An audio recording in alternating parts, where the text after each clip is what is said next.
محمدا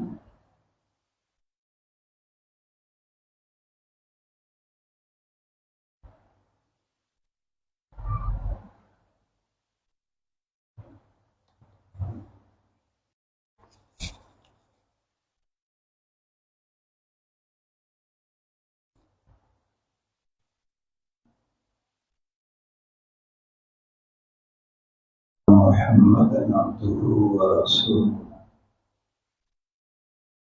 صلى الله تعالى عليه وعلى آله وأصحابه أجمعين، أما بعد،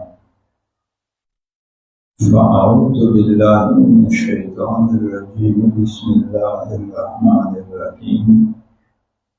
الحمد لله رب العالمين الرحمن الرحيم مالك يوم الدين إياك نعبد وإياك نستعين اهدنا الصراط المستقيم صراط الذين أنعمت عليهم غير المغضوب عليهم ولا الضالين، آمين. سبحان ربك رب العزة عما يصفون وسلام على المرسلين والحمد لله رب العالمين. درود شریف پڑھیں. اللهم صل على سيدنا ومولانا محمد وعلى آل سيدنا ومولانا محمد وبارك وسلم عليه.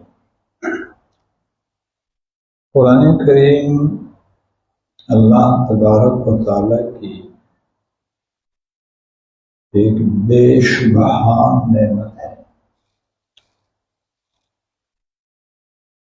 بلکہ اگر یوں کہا جائے کہ نعمت نہیں، دنیا اور آخرت کی نعمتوں کا مجموعہ ہے.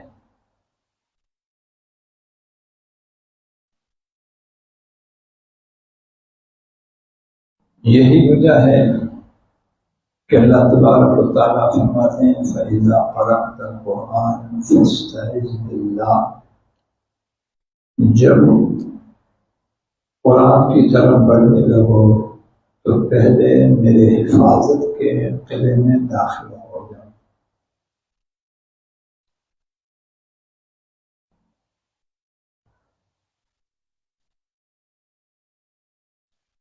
اس لیے کہ شیطان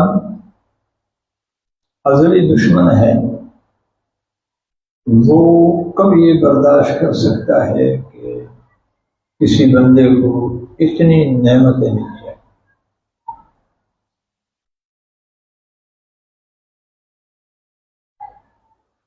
سورہ فاتحہ کا ایک نام دافع ہے.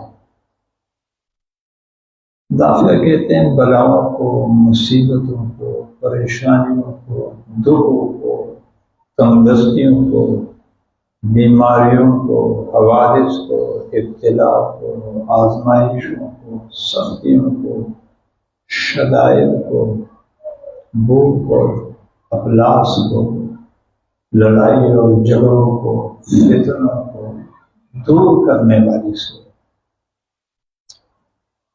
یعنی اس صورت میں یہ کمال ہے کہ اس کے ذریعے سے اللہ تبارک و تعالی دنیا اور آخرت کے فتنوں سے آدمی کو نجات دے دیتا ہے. اور یہ ایسی ایک جامع کتاب ہے کہ انسانی ساری ضرورتیں یہاں سے لے کے جنت تک کی سمجھا ہے. حدیث پاک میں آتے ہیں سیدنا عبداللہ ابن مسعود رضی اللہ تعالیٰ عنہ بیمار ہو گئے، بیماری بڑھ گئی، یہاں تک کہ مرض الوفات قریب ہو گئے.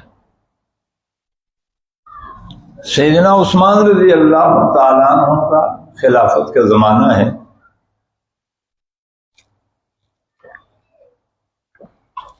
آپ کو پتہ چلا تو آپ عیادت کے لیے گئے، کیونکہ ابن مسعود کی بیٹیاں تھی، بیٹے نہیں تھے.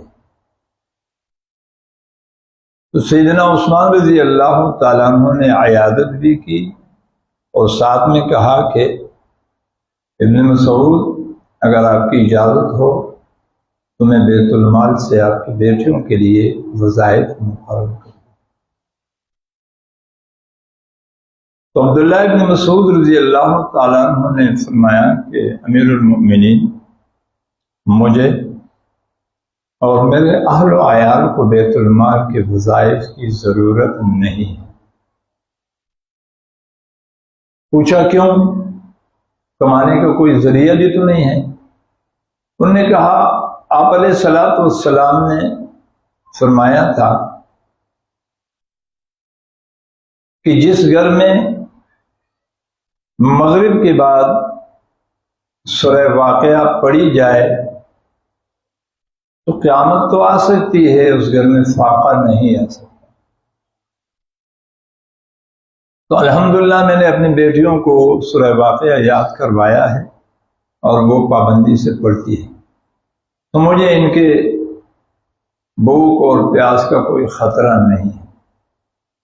تو پہلی چیز جو آدمی کو پریشان کرتی ہے، اس لیے اللہ تبارک و تعالیٰ فاتحہ کے ابتدا میں لفظ رب کو لاتے ہیں کہ اگر تم میرے ساتھ جڑ جاؤ گے تو میں تمہیں کھانے پینے کی چکر سے بے نیاز کر دوں گا، تم کاتے کاتے تھک جاؤ گے لیکن میں کھلاتے کھلاتے تھکوں گا نہیں۔ تو انسان کی دنیا میں پہلی ضرورت معاش ہے۔ یہ صبح سے لے کے شام تک اسی چکر میں لگا رہتا ہے کہ کہیں سے مجھے معاش مل جائے، اچھا مل جائے، زیادہ مل جائے، آسانی سے مل جائے، سہولت سے مل جائے۔ تو قرآن نے پہلا انسانی مسئلہ معاش کا سورہ واقعہ کے ذریعے حل فرما دیا۔ اب یہ ہماری کمی ہے کہ اگر ہم قرآن سے دور ہے اور قرآنی لازوال نعمتوں سے دور ہے، یہ تو ہماری کمی ہے۔ اللہ نے تو ہماری جھولی میں ہمارا معاش ہمیں دے دیا، یہ تمہارا معاش ہے۔ تمہیں جو بھی تنگی ہوگی معاش کے حوالے سے، جو بھی پریشانی ہوگی معاش کے حوالے سے، سورہ واقعہ تم پڑھو، معاشی تنگیوں کو میں دور کر دوں۔ تو پہلی ضرورت انسان کی دنیا میں کیا ہے؟ اب معاشی مسئلے کا حل قرآن ہے۔ دوسری ضرورت کیا ہے؟ آدمی کو روحانی جسمانی بیماری لگ سکتی ہے، اب اس کے لیے ڈاکٹر اور حکیم کی ضرورت ہوگی۔ یہی عبداللہ ابن مسعود حدیث پاک میں آتا ہے رضی اللہ تعالیٰ عنہ، صحابہ کرام ساتھ ہیں، کہیں سے جا رہے ہیں، کہیں جا رہے ہیں۔ اس زمانے میں یہ تھا کہ یہ ہوٹل وغیرہ اور یہ اس طرح کی چیزیں نہیں تھی، بس مسافر کہیں نکلتے تھے قرب و جوار میں جو بستی ہوتی تھی اس بستی میں جا کے کہہ دیتے تھے ہم مسافر ہیں، تو بستی والے ان کو کھانا کھلا دیتے تھے بلا امتیاز غیرے کہ یہ کافر ہے یا مسلمان ہے، بس مسافر ہے، اس کو کھانا کھلا دیتے تھے۔ رات ہوتا تو رات کو ٹہلنے بھی دیتے تھے۔ لیکن یہ ایک ایسی بستی میں گئے کہ وہاں ان کو کھانا نہیں ملا، اور اللہ کی شان، وہاں کا کوئی آدمی سردار تھا یا سردار کا کوئی قریبی تھا، وہ مجنون تھا، مجنون ہو گیا تھا، پاگل ہو گیا تھا۔ انہوں نے اپنے سارے ٹوٹکے استعمال کیے لیکن ان کا علاج نہیں ہوا۔ انہوں نے کہا یہ مسلمان آئے ہوئے ہیں، یہ کہتے ہیں ہمارے قرآن میں ہر چیز کا حل ہے، ان سے ذرا جا کے بات کرو۔ تو عبداللہ ابن مسعود نے کہا ہاں میں دم کر لیتا ہوں۔ انہوں نے دم کر لیا اور تھوڑی دیر میں وہ پاگل صحیح ہو گیا۔ حدیث پاک میں آتے ہیں، توجہ سے سنیں، کہ صحابہ کرام رضوان اللہ علیہم اجمعین نے یہ واقعہ آپ علیہ السلام کو سنایا کہ عبداللہ ابن مسعود نے کیا پڑھا جس سے وہ پاگل دیوانہ صحیح ہو گیا۔ آپ علیہ السلام نے فرمایا آنے دو، پوچھ لیتے ہیں۔ کیا فرمایا؟ آنے دو، پوچھ لیتے ہیں۔ پھر سے کہو۔ تو قرآن قدم قدم پر ہماری اصلاح کا سامان ہمیں دے رہے ہیں، خاص کر عقیدے کی پختگی کے حوالے سے۔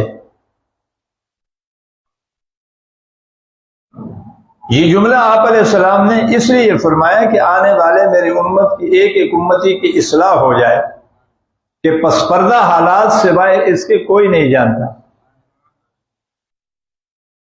ہم جتنے بھی قلابے باندھیں، ہم جتنے بھی اس کے لیے تانے بانے بنے، ہم جتنی بھی اس کے لیے روایتیں پیش کر دیں، واقعات پیش کر دیں، قصے پیش کر دیں، نس نس ہوتا ہے۔ نس کے مقابلے میں قصے کہانیاں نہیں چلتی، یہ نس قطعی ہے۔ اور اس پر تو اس طرح 20 واقعات ہیں۔ وما كنت لديهم اذ يلقون اقلامهم ايهم يكفل مريم وما كنت لديهم، میرے محبوب آپ وہاں نہیں تھے۔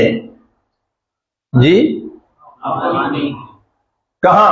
اذ يلقون اقلامهم ايهم يكفل مريم، کہ مریم کی کفالت کے لیے جب وہ قرعہ ڈال رہے تھے۔ وما كنت لديهم، آپ نہیں تھے۔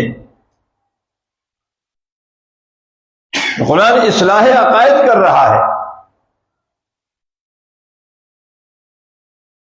تو یہاں بھی آپ علیہ الصلوۃ والسلام نے امت کی اصلاح کے لیے فرمایا کہ آنے دو، پوچھ لیتے، آپ کو پتا ہوتا تو آپ بتا دیتے۔ جی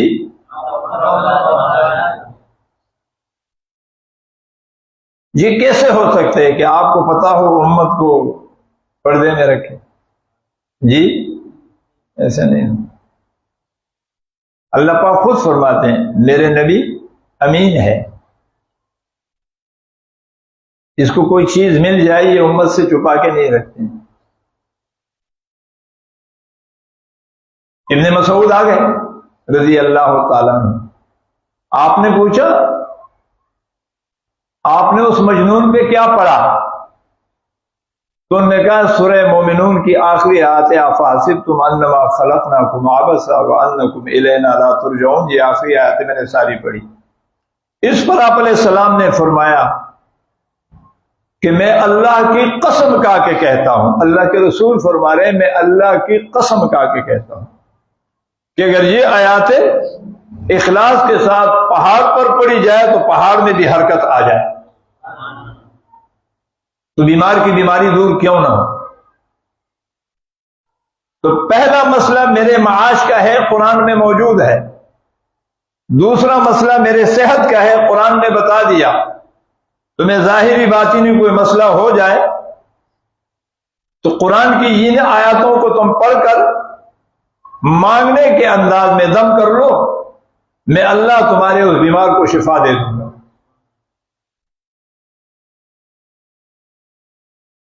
تیسرا مسئلہ کیا ہے؟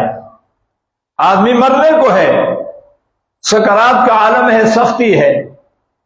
فرمایا سکرات والے بندے کے ساتھ قریب ہو کے بیٹھ کے سورہ یاسین کی تلاوت کر دو، میں اللہ اس کے سکرات کو آسان کر دوں۔ ایک تو سورہ یاسین کی فضیلت کل سنائی تھی کہ حشر کے ہولناکی میں، سختی میں، گرمی میں آپ کو پیاس نہیں لگے گی جو آدمی پابندی سے سورہ یاسین پڑھتے ہیں۔ مرنے والے کے سرانے بیٹھ کر اگر سورہ یاسین تلاوت کی جائے تو اس کا سکرات بولو۔ اب آگے ضرورت کیا ہے؟ برزخ میں گیا، قبر میں گیا، نکیر و منکر آئے۔ فرمایا ایک حدیث پاک میں آتا ہے خوبصورت نوجوان قاری محمد طیب صاحب رحمۃ اللہ تعالی علیہ خطیب دیوبند نے یہ حدیث نقل کی ہے۔ ایک خوبصورت نوجوان قبر میں آتا ہے، خوبصورتی کی بھی انتہا ہے اور جوانی اور قوت کی بھی انتہا ہے۔ نکیر منکر آگے بڑھتے ہیں، وہ نکیر منکر کو دھکا دے کے پیچھے بھگاتے ہیں۔ کیا کر رہے ہو؟ کہا اس آنے والے سے سوال و جواب، کہا جب تک میں ہوں آپ کو اجازت نہیں ہے۔ تو کہتے ہمیں اللہ نے بھیجا ہے۔ تو یہ نوجوان کہتے ہیں میں بھی اللہ کی طرف سے آیا ہوں۔ انداز جو حدیث پاک کے الفاظ کا ہے وہ بڑے عجیب ہے، ڈرتے ڈرتے بیان کر رہا ہوں۔ فرمایا یہاں بات بڑھ جاتی ہے، یہ نوجوان نکیر منکر کو کہتے ہیں آپ باہر کھڑے رہو، میں بارگاہ ایزنی میں جا کے اللہ سے نیا پیغام لا رہا ہوں۔ یہ آنن فانن بارگاہ ایزنی میں عرش پہ پہنچ جاتے ہیں اور اللہ تبارک و تعالیٰ سے گزارش کرتے ہیں کہ یا تو مجھے اپنے کلام سے نکال دو اور یا میرا لاج رکھتے ہوئے نکیر منکر کو قبر سے نکال دو۔ تو اللہ تبارک و تعالیٰ فرماتے جاؤ تو میرے کلام کا حصہ ہے، نکیر منکر کو کوئی دو۔ اللہ نے فرمایا ہے کہ تم باہر چلے جاؤ۔ تو فرمایا فاتحانہ انداز میں یہ نوجوان واپس آ کے نکیر منکر کو باہر نکال دیتا ہے اور اس مرنے والوں کو کہتے ہیں نم کا نملۃ العروس، ایسے پیار سے سو جاؤ جیسے پہلی رات کی دلہن سوتی ہے۔ یہ اللہ یہ نوجوان کون ہے؟ فرمایا یہ 30 آیتوں پر مشتمل سورت ہے جسے سورہ ملک کہتے ہیں۔ اللہ اسے قبر میں اس نوجوان خوبصورت نوجوان کی شکل عطا فرما دے گا۔ اب تیسرا مسئلہ برزخ کا ہے، قبر کا ہے۔ اگر سورہ ملک کی ہم پابندی کے ساتھ رات کو تلاوت کرتے ہیں تو قبر کے عذاب سے اللہ تبارک و تعالی حفاظت فرما دیں گے۔ اگلا مرحلہ حشر کا ہے۔ فرمایا حشر کی ہولناکی میں انبیاء کانپتے ہوئیں گے، نفسا نفسی کا عالم ہوگا۔ یا اللہ ہمارا کیا بنے گا؟ یا رب نفسی یا رب نفسی یا رب نفسی۔ اس ہولناک ماحول میں قرآن بارگاہ الہی میں آگے بڑھے گا اور بڑھتے ہوئے اپنے پڑھنے والے کی شفاعت کرے گا۔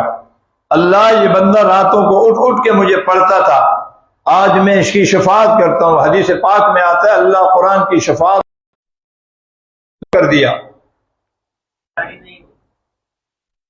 33 سال کا نوجوان ہوگا، عمر عیسیٰ ابن مریم کی ہوگی، قد آدم کی ہوگی اور حسن اللہ مصطفیٰ کا عطا کرنا۔ وہاں داڑھی نہیں ہوگی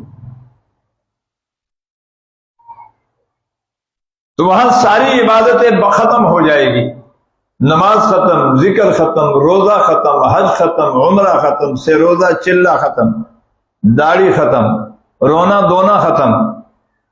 اور اگر کسی کی چاہت ہو کرنا چاہے تو کرے گا لیکن ثواب نہیں ملے گا۔ جی چاہت پڑھتا رہے نماز، لیکن قرآن اب بھی باقی ہے۔ یہ جو حدیث پاک میں آتا ہے یقال لقارئ، کہا جائے گا قاری قرآن کو کہ پڑھتا جا اور جنت کے زینے چڑھتا جا۔ اس سے علماء نے استدلال کیا ہے کہ قرآن ایک ایسی لازوال نعمت ہے کہ جنت میں پڑھنے والے کو بھی جنت میں بھی ثواب ملتا رہے گا۔ یہ زینوں کا چڑھنا ہے، یہ ثواب ہی تو ہے۔ اب اس زینے پر تھا، اگلے آیات میں اس زینے پر گیا تو اگلے آیات میں تو مقام قربت بڑھ رہا ہے، اسی کو تو ثواب کہتے ہیں۔ ہر آیت پر مقام قربت بڑھتا جائے گا۔ آواز آئے گی جو تیری آخری صورت ہوگی وہی تیرا آخری منظر ہو۔ اور دنیا میں بڑے سے بڑے آدمی کے درجات وہاں طے ہوں گے۔ یہ ولی کا درجہ ہے، یہ مولوی صاحب کا درجہ ہے، یہ اس کا درجہ ہے، یہ حاجی کا درجہ ہے، یہ مجاہد کا درجہ ہے، یہ اس کا درجہ ہے، یہ اس کا درجہ۔ ہر ایک کے درجوں کا تعین کیا جائے گا اور قاری قرآن کو کہا جائے گا تیرا درجہ تو خود متعین کر، جہاں تک پڑھ سکتے وہاں تک پڑھ، آخری تیرا مقام ہوگا۔ تو یہ اتنی لازوال نعمت سے بھری ہوئی کتاب ہے، گویا کہ میرے معاش کا مسئلہ، معاشرت کا مسئلہ، معاملات کا مسئلہ، اخلاقیات کا مسئلہ، ادبیات کا مسئلہ، عقائد کا مسئلہ، اعمال کا مسئلہ، میرے گھر کا مسئلہ، میرے بازار کا مسئلہ، میرے رات کا مسئلہ، میرے دن کا مسئلہ، میرے کاروبار کے مسائل، میرے تجارت کے مسائل، میرے شادی بیاہ کے مسائل، میرے غمی خوشی کے مسائل، میرے جینے اور مرنے کے مسائل، میں شوہر ہو کے زندگی کیسے گزاروں بتلاتا ہے، میں بیٹا ہوں تو زندگی کیسے گزاروں بتلاتا ہے، میں سسر ہوں تو زندگی کیسے گزاروں قرآن بتلاتا ہے، میں باپ ہوں تو زندگی کیسے گزاروں بتلاتا ہے، میں کسی ادارے کا آنر ہوں، مالک ہوں، زندگی کیسے گزاروں بتلاتا ہے، میں کسی ادارے کا ملازم ہوں، زندگی کیسے گزاروں بتلاتا ہے۔ گویا تمام زندگی کو لے کر قرآن گویا جنت کی زندگی بنانے والی نعمتیں عطا کرتا ہے۔ اگر اس قرآن پر ہم عمل کرنا شروع کر دیں تو ہماری زندگی کا ایک ایک جز وہ ہمیں بتائے گا کہ ہم جنت میں جی رہے ہیں۔ اس لیے فرمایا فَإِذَا قَرَأْتَ الْقُرْآنَ فَاسْتَعِذْ بِاللَّهِ۔ اب وہ ازلی دشمن انسان کو اتنی ابدی اور لاوال نعمتوں سے مالا مال کرتے ہوئے کب دیکھ سکتا ہے؟ تو راستے میں رکاوٹ بنے گی۔ امام ابو حنیفہ رحمہ اللہ ایک راستے سے گزر رہے تھے، ایک شربت دیا تھا، اس وقت اللہ کی شان اس کی جیب میں کچھ تھا نہیں، اس شربت ساز کو کہا شربت بنانے والے کو مجھے ایک گلاس شربت پلا دو، اس وقت میری جیب میں پیسے نہیں، میں تمہیں ایک مسئلہ سمجھا دوں گا۔ اس نے کہا جا اپنا کام کر جیسے آج ہماری عادت ہے۔ کسی نے کہا کوفے میں جاؤ، ایک مولوی صاحب ہے وہی اس کا حل بتلا سکتا ہے۔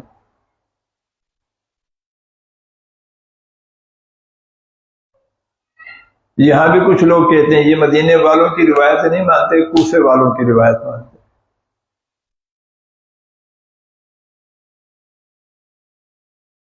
ہم کہتے اللہ ہمیں ہوش کے ناخون عطا فرمائے اور عقل سلیم عطا فرمائے۔ کوفہ میں جانا ہماری مجبوری ہے جی، بولو نا، کوفہ میں جانا تو ہماری مجبوری، ہم کیا کریں بغیر کوفے کے ہمیں کچھ مل نہیں سکتا۔ وہ کیسے؟ آقا نے فرمایا انا مدینۃ العلم وابو بکر اساسها وعمر حیطانها وعثمان سقفها وعلی بابها او کما قال، میں علم کا شہر ہوں، صدیق اس شہر کی زمین ہے، وعمر حیطانها جدارها، عمر اس کی چار دیواری ہے، وعثمان سقفها، عثمان اس کا چھت ہے۔ جس علم کا میں شہر ہوں، وعلی بابها، علی اس کا دروازہ ہے۔ جی بولو، زور سے بولو۔ تو دو خلفاء کا دارالخلافہ مدینہ رہا اور حضرت زبیر رضی اللہ تعالیٰ عنہ نے مکہ میں اپنا دارالخلافہ بنایا، اور جب سیدنا علی کا نمبر آیا تو اس نے اپنا دارالخلافہ کوفہ میں بنایا۔ جی بولو نا، بولو، دارالخلافہ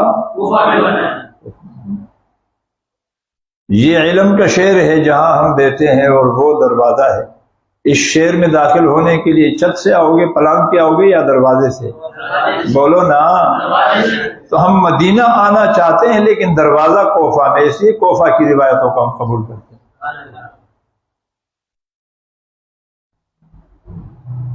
میری مجبوری ہے، دروازہ وہاں ہے۔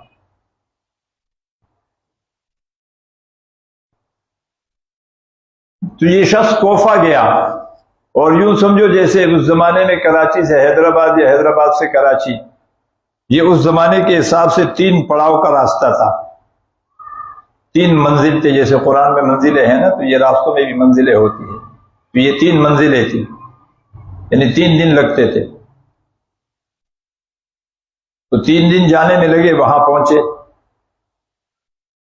پہنچنے کے بعد گئے ان کے پاس، اپنا مسئلہ رکھا کہ اس طرح میں نے قسم اٹھایا ہے اور میں معاملہ ہے، اور بیٹی کی میری عمر بڑھ رہی ہے اور میں بڑا پریشان ہوں، خدا کے لیے مجھے حل بتائے۔ اس نے کہا حل تو بتاؤں گا، کچھ لائے ہو ساتھ؟ تو اس نے کہا کیا کچھ لے کے بتاؤ گے؟ کہا ہاں، بغیر لے کے مسئلے نہیں بتایا کرتے۔ کہا کتنا؟ تو کہا 500 درہم یا 1000 درہم۔ اس نے کہا آپ میرا مسئلہ حل کر دو، میں وعدہ کرتا ہوں پہنچا دوں گا، قرض پہ نہیں مسئلے بتایا کرتا۔ اب وہ تو حیدرآباد سے کراچی گیا تھا، اب دوبارہ جائے گا 3 دن اور لگے گی۔ تو اس نے کہا کچھ بھی ہے، گیا بیچارہ، پھر جا کے درہم لے آئے، 3-4 دن اور لگے، 3-4 دن اور لگے، بڑا تکا ہارا ہوا بیچارہ گیا، درہموں کی تیلی اٹھا کے پہنچا۔ امام ابو حنیفہ رحمہ اللہ نے درہموں کی وہ تیلی کھولی اور اس سے کھیلنے لگا۔ ایک شخص نے اس پہ بھی اعتراض کیا کہ یہ کیسا تمہارا امام ہے، درہموں سے کھیلتا ہے؟ میں نے کہا ہاں، میرے نبی بھی تبوک کے موقع پہ کھیل رہے تھے، یہ سنت پوری کر رہے تھے۔ عثمان نے جب درہم و دینار آپ کی جولی میں ڈالے تو آقا کھیلنے لگے۔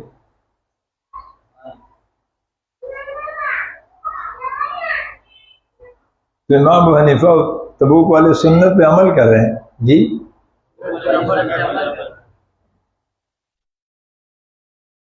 میں نے کہا آگے بولو،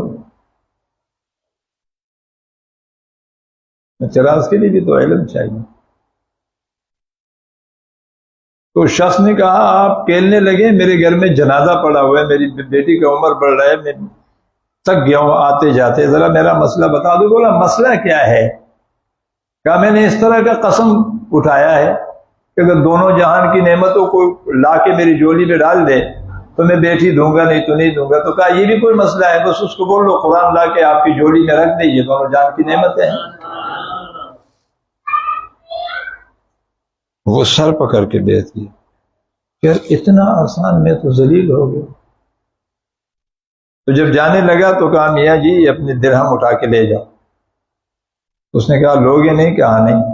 تو کہا پھر منگائے کیوں تھے؟ کہا وہ صرف اس لیے کہ مسافر گزر رہا ہو تو کبھی کبھی ویسے بھی شربت پلا دیا کرو، مسئلہ بتا دے کہ شربت پلا دیا۔ بے وقوف تو گلاس شربت پلاتا، شاید میں آپ کو یہی مسئلہ بتاتا۔ تو اس نے کہا اب تو میں مولوی کو دور سے دیکھ کے بلا کے پلایا کرو۔ تو میں عرض کر رہا تھا کہ اللہ نے آدھا گھنٹہ پورا ہو گیا، اللہ نے اس میں 2 جہان کی نعمتیں رکھی ہے، اس لیے فرمایا فاستعذ باللہ من الشیطان الرجیم۔ شیطان نہیں چاہتا کہ تمہاری جولی میں اتنی نعمتیں آ جائیں تو وہ تمہیں روکے گا، اس لیے فرمایا کہ اس کے روکنے سے پہلے کہ وہ تمہیں روکے تم میرے ساتھ رابطہ کر لو تاکہ میں اس کتے کو ہٹا دوں اور تمہارے آنے کا راستہ کھول دوں۔ انشاءاللہ زندگی رہی تو باقی کل۔ وآخر دعوانا الحمدللہ۔ گڑی کا